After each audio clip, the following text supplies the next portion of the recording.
You're watching Mirror 7 News. Stay informed, stay ahead for more news. What a day it's been at the Tour de France 2025, as Stage 12 took the peloton deep into the Pyrenees, finishing at the daunting summit of Hautacam. This stage was always going to be a turning point, and from the moment the flag dropped in Audac, the intensity was unmistakable.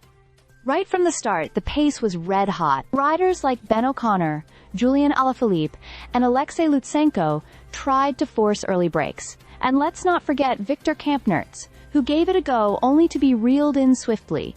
There was tension in the air, the kind that says something big is coming. And with 4 categorized climbs, including the brutal Col du Souleur and the Hautacam summit finish, it was clear that today wasn't just about who had the legs, but also who had the guts. The peloton eventually split dramatically, and that massive group of about 45 riders off the front created real chaos. Names like Guillaume Martin, Mathieu van der Poel, and Carlos Rodriguez made the cut, while several jersey contenders, including Remco Evenepoel and green jersey Jonathan Milan, found themselves on the wrong side of the divide. That early split showed just how tactical and unpredictable these mountain stages can be. What made today even more emotional was the minute's silence held for Samuele Privitera, the young rider tragically killed in a crash in Italy. The entire cycling world paused to honor his memory, and it reminded us all how dangerous this sport can be. Tadej Pogacar spoke movingly about the loss, calling it devastating,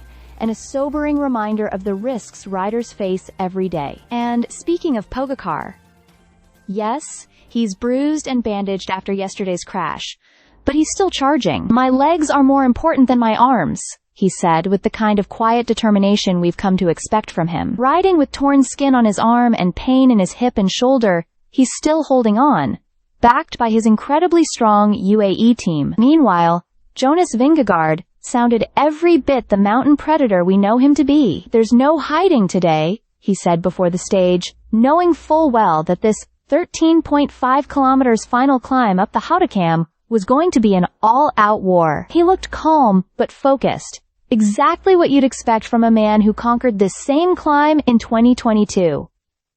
And let's not overlook the bigger picture. With the general classification tightening and key stages looming, this is where the tour really begins. Forget the flat stages and minor sprints.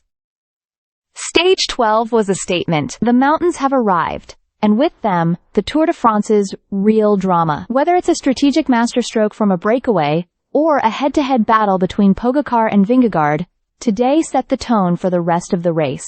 One thing is certain. If you weren't watching today, you missed one of the most pivotal chapters of this year's tour. From the pain, the passion, the chaos, and the courage, Stage 12 had it all. And it's far from over. Stay subscribed for more videos.